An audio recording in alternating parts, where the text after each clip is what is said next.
I'm Dr. Yasmine Elamir. I'm a triple board certified MD specializing in endocrinology and obesity medicine, and today we're discussing something that's affecting 90% of people, type 2 diabetes or prediabetes, which is being overweight or obese. And it's vital to understand this connection, how it exists, and what we can do to combat it effectively.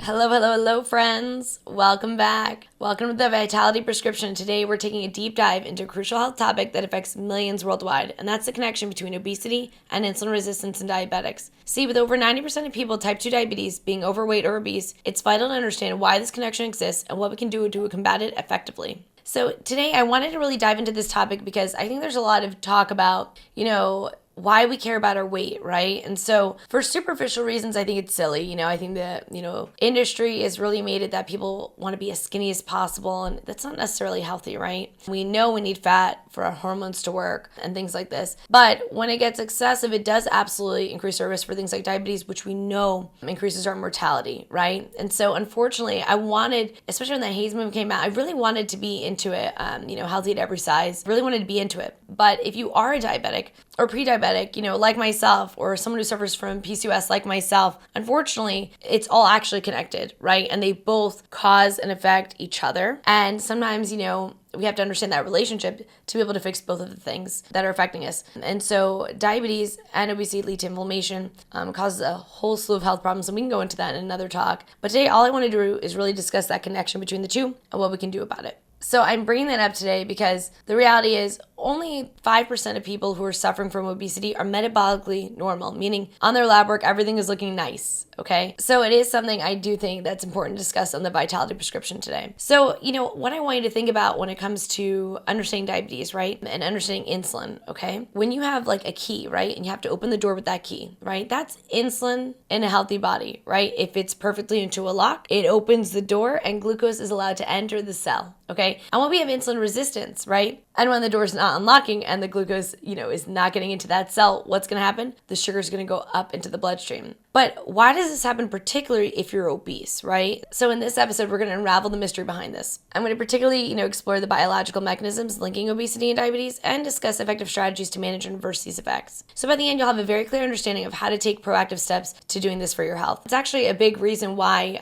outside of my practice, I've also started a coaching program for those who have type 2 diabetes or prediabetes who are suffering from obesity and are trying to lose weight. And the reason is because they're connected. So if I can work with someone on working on both things together, well, then the other ones start to go away at the same time. So they work, synergistically. If you can work on both things at the same time, things get a lot easier. But just telling someone to eat less is not going to work, right? So let's get started. Let's dive into it so you know what you need to do.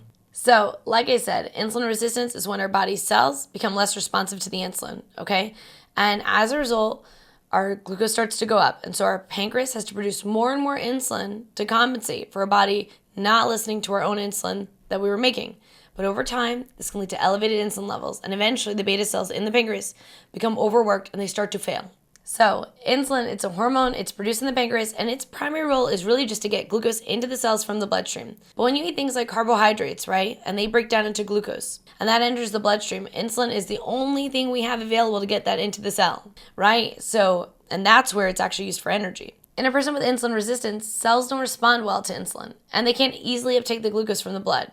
Chronic insulin resistance can lead to several metabolic issues, including type 2 diabetes, cardiovascular disease, non-alcoholic fatty liver disease, or NAFLD. It also plays a role in conditions like PCOS, which is polycystic ovarian syndrome, and hypertension. Let's look at obesity, right? So obesity is defined as an excess amount of body fat. It's typically measured using a body mass index, or BMI, which is the ratio of your weight to your height. So a BMI of over 30 is classified as obese. Now, before we dive further into that, I just want to say I hate the BMI scale, okay? If someone weight lifts or is really athletic, it's going to show a higher BMI. So it's not the end all be all, this classification between overweight and obese.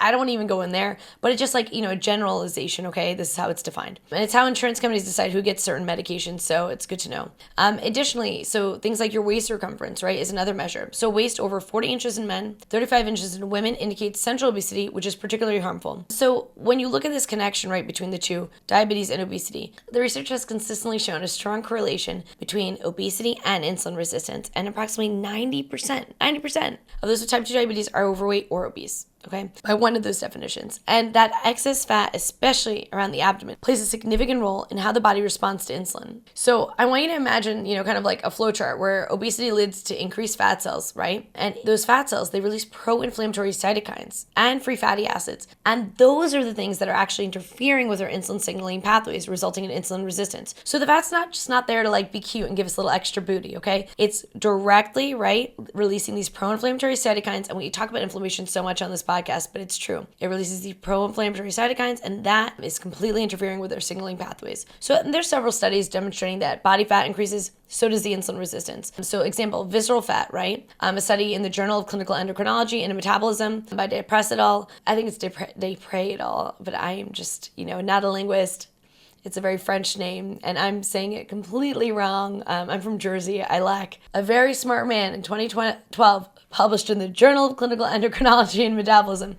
They found that higher levels of visceral fat had significantly higher levels of insulin resistance, right? And the study measured visceral fat using imaging techniques, and they assessed insulin sensitivity looking at the glucose tolerance test. And this highlighted the detrimental impact of central obesity and metabolic health. And by the way, glucose tolerance test is another test besides the A1C to, diagnose diabetes. And it's actually my favorite because it catches so many more people who don't meet the qualifications based on the A1C, right? Because the A1C is the average number of sugar over 3 months. The glucose tolerance test not only shows your sugar fasting, but then at 1 hour after glucose and 2 hours. And for people like me with PCOS, they may have missed my diagnosis if they'd only relied solely on the A1C. And it's another reason why a lot of people are prevented from getting life-saving medication for their diabetes because they don't meet an A1C cutoff. So I did want to kind of detour and mention that. So anyways, in that study, they looked at visceral fat and they saw with the glucose tolerance test that the central obesity was absolutely affecting the metabolic health. There's other research, one in Diabetes Care in 2006, and it showed that obesity-induced inflammation in adipose tissue is a major driver of insulin resistance. And the study involved both human and animal models. And it showed again that these pro-inflammatory cytokines released by adipose tissue interfered with our insulin signaling. And the research honestly brought to light the role of inflammation in metabolic disorders. And this concept has now been very, very, very widely recognized. And that fatty acid influence, right? And so, there's another study, a landmark study in the Lancet, right?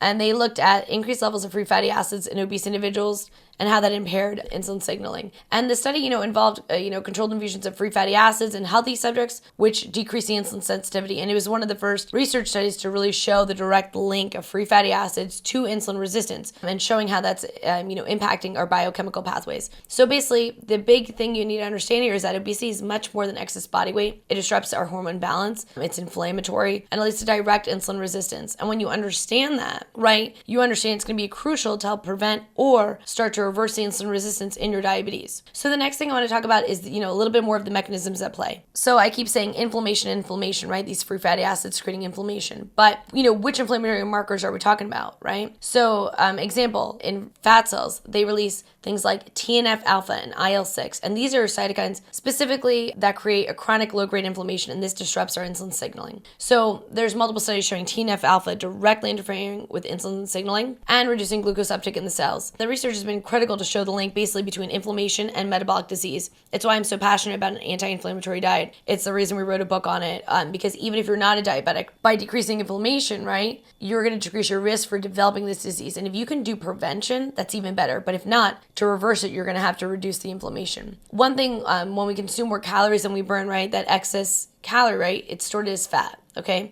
So, joules energy stored as fat. So in obese individuals, fat doesn't only accumulate in adipose tissue, but also infiltrates our organs like the liver, the muscles, and, that ectopic fat interferes with the insulin signaling. So, it's kind of like trying to swim, right? And it's as if you're swimming in gel, right? You can't just get to like the other side of the pool. It's not water, it's thick. So, example, the liver, right? We know that has a huge role in glucose metabolism. Or the muscles, right? We know the muscles, insulin signals to the muscles uptake the glucose, right? And so if they're covered in fat, right, and that network, right, that connection between insulin signaling is getting weaker and weaker and less effective, there's no way you're going to be able to manage your diabetes, okay? So another study, Samuel Schulman, 2012, they looked at a comprehensive review in cell metabolism on the impact of lipid accumulation on non-adipose tissues. And they found that increased fat deposits in the liver and muscle cells definitely led to insulin resistance because it disrupted the normal function of insulin receptors, right? And that related signaling. So, again, there's so many studies on this, exact topic, but it's there. It directly is impacting it.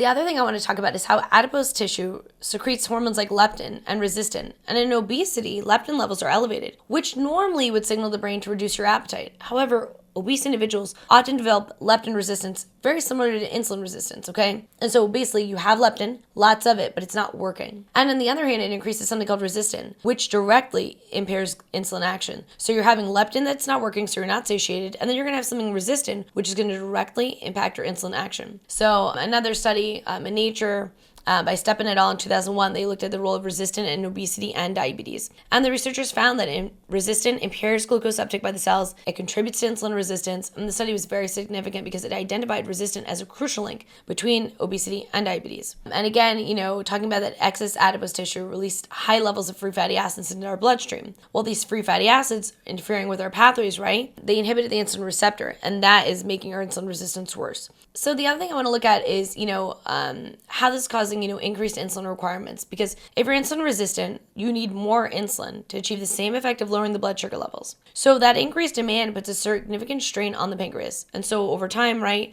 the pancreas, like we said, can start to fail. And this decline in beta cell function exacerbates diabetes, right, making it very difficult. And, we used to think this only, gets worse, right? It only declines. But we've shown different things have been, helping people with beta cell dysfunction and things that are starting to improve now. So, therapy is definitely getting better. But the point is that if you continue to have chronic high glucose levels, right, and free fatty acid levels, right, this combination of high free fatty acids, which we said causes issues with the signaling, and high sugar levels overshooting our pancreas are going to lead to a progressive diabetes. So if you want to decrease your chance of progression of diabetes, you need to decrease the free fatty acids, right? Lower the weight, unfortunately, and in addition, lower the sugar. You need both for this to work. You can't just do one or the other, because again, both are causing inflammation, both cause inflammatory cytokines, both are causing a big metabolic stress to the body. So obesity doesn't just affect the blood sugar, it's also amplifying the adverse effects of diabetic complications. Okay, so excess body fat, particularly around the abdomen, it increases the risk of hypertension, atherosclerosis, heart attacks. The Framingham Heart Study, very well known,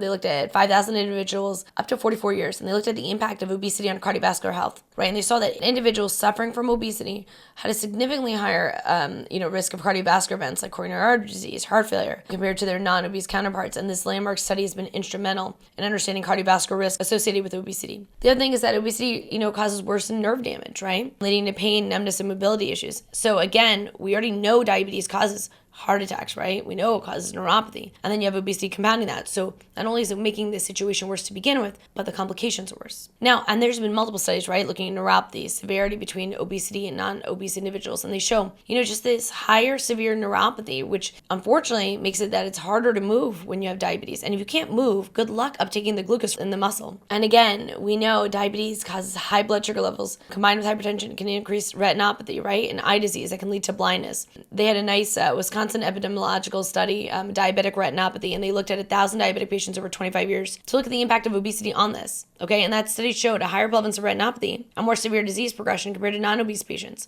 So again, showing it's worse in obese patients and diabetic patients, so a compounded retinopathy effect. So if you're a diabetic managing your weight, it's not just about controlling the sugar. You need to reduce the risk of the complications that come from both. So understanding these is pretty helpful when you're doing your comprehensive management. So I want to talk about strategies to combat this, okay? So to combat obesity-induced insulin resistance. So like I said, obesity is causing direct insulin resistance, right? So if we want to lower the sugar levels, right, we want to look at a lower carb, higher fiber diet if we can, right? We want low processed foods because we want to lower inflammation, okay? So we want low carb, low inflammatory diet. So things like the Mediterranean or anti-inflammatory diet, right? These are rich in vegetables and, healthy fats, right? And, protein. And this dietary pattern not only helps with weight management, but it reduces inflammation and the overall metabolic health, right? Because if we can lower inflammation, the complications from diabetes and obesity aren't as bad. If we can lower inflammation, the insulin signaling can work better. If we have better insulin signaling, right? And less insulin resistance, likely we're not going to be as hungry, right? And this will lead to less weight gain. So that's where almost like, if you were to combine,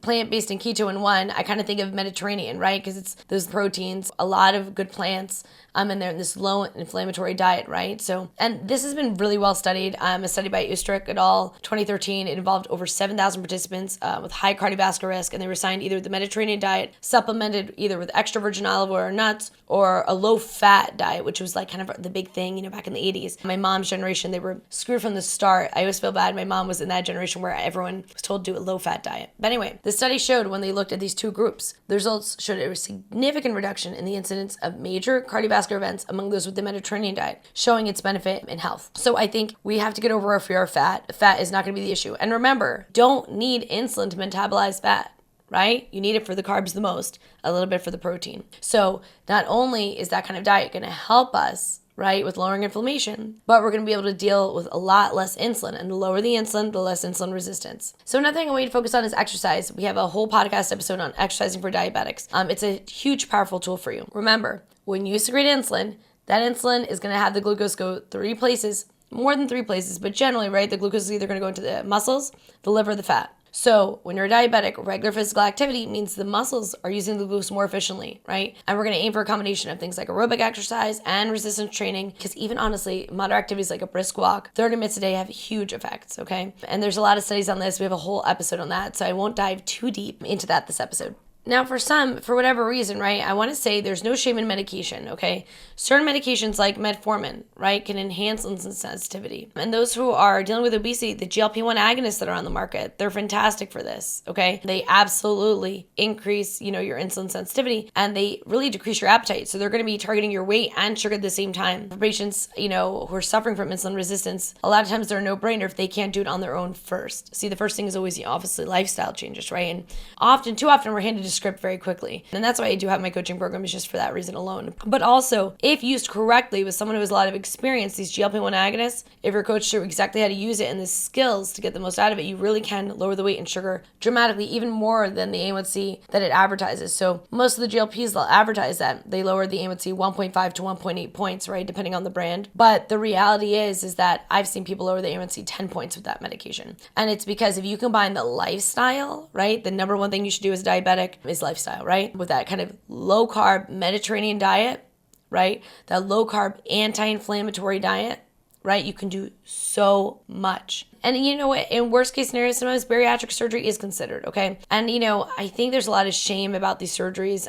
Yes, obviously, if you can do something without changing the anatomy, meaning lifestyle number one, right? Getting coached, seeing your doctor regularly, getting the help you need, being on life-saving medications. And then if that doesn't work, yes, surgery, okay? This is something sometimes that is needed, right? And so the reality is, I think those medications are going to replace surgery in a lot of ways, in the future. But as of now, when they compare, medical therapy to bariatric surgery does technically have a higher rate of diabetic remission rates, right? But the new GLPs and the GLP combinations, they're insane. And there's going to be newer medications coming out the market very soon, and it's gonna help a lot. But I do know that I've seen people fail these medications, and when they do fail, it's because the lifestyle was not emphasized first, right? It's the same reason why so many people who do get bariatric surgery do fail bariatric surgery. It's because they're not coached on how to do it, right? They're given the surgery and then they don't know what to do after the first so many months, right? After the first couple years go by. So anyways, the reason I was mentioning that, and when they were looking at diabetic remission rates, is that they show that things like bariatric surgery do lead to diabetic remission, getting off meds. So if you can do that with surgery, right? And now we're seeing people do it with medications. You can absolutely do it with lifestyle if it's done correctly, especially if you cut it early enough before the beta cell burnout. It's not a popular opinion maybe to some in the medical community, but I do absolutely think lifestyle is key, and you can do a lot of reversal, maybe not full reversal, but you can do a lot of diabetic remission, as people say, to be able to get off medications and to live a semi-normal life when you change your lifestyle completely, okay? Sometimes this takes intense behavioral techniques like cognitive behavioral therapy, which honestly I think everyone could benefit from after the pandemic. This can help address emotional eating, developing healthier habits, and in our coaching program, we do incorporate CBT, and there are a lot of the principles of CBT, even if you're not doing therapy, right? Because it's shown that CBT is effective in promoting weight loss and improving the eating behaviors by helping people understand how they change their eating behaviors and their emotional responses to food, right? Another thing, stress management. Chronic stress can increase insulin resistance. So practices like mindfulness, yoga, deep breathing are absolutely beneficial. Honestly, I'm just smiling like saying it because is it really does change the game. When you can lower that cortisol level and that inflammatory, fight or flight response, there's so many studies out there showing the improvement of glycemic control and reduced stress levels, highlighting the role of stress management in your metabolic health. I talk about it all the time, but sleep. We wrote a book on sleep just for this, a book just on drug-free sleep. It's called Hello Sleep, Good Night Insomnia, because we notice so many of our patients asking for something for sleep when they're diabetic. And the reality is that poor sleep is absolutely linked to weight gain. I remember the most amount of weight I ever gained was in residency. I was working overnight, and I think I did once 7 weeks in a row, something that's just, no, I think I went after 5 or 6 weeks. I kind of was I can't do anymore. I have to switch the schedule. I was really not feeling good. But anyways, the point is that when you have poor sleep and you're not following your circadian rhythm, this is absolutely linked to weight gain and insulin resistance. So I want you to aim for 7 to 9 hours of quality sleep per night, okay? There's so many articles that look at the impact of sleep disorders and glucose metabolism. And again, drugs aren't the first answer here. Lifestyle's number one. How you approach things with your mind is number one. Just like it is when it comes to diabetes, lifestyle should always be the first thing we're focusing on. And so often, especially in the doctor's office, there's just no time, right? To keep an office float, they have to see so many patients, and people come for medication. A lot of people will straight up ask, they want medication, they don't want to do the lifestyle. But if you are someone who's really not wanting to do that, you can do this, okay? And I'm trying to tell you this because I think we get to a point where we feel like we can't, and then we lose confidence in ourselves, especially when you're suffering from two diseases that can be so, difficult to deal with. So when you're combating, obesity and insulin resistance, you need to look at a multifaceted approach.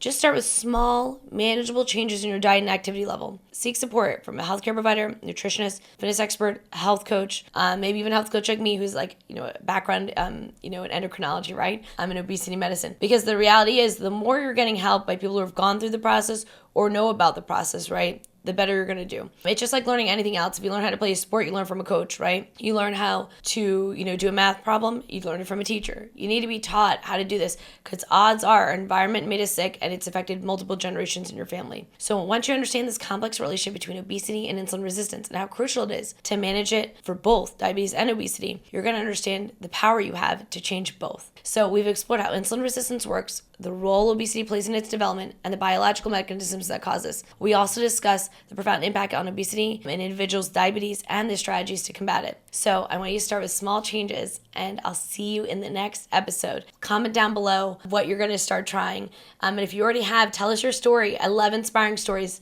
Tell us how you reversed your insulin resistance or how you lost the weight for good. And remember, you have all the power at your fingertips. So keep going with small, manageable steps. You absolutely got this. And I will see you in the next one. Make sure to subscribe to see more episodes like this.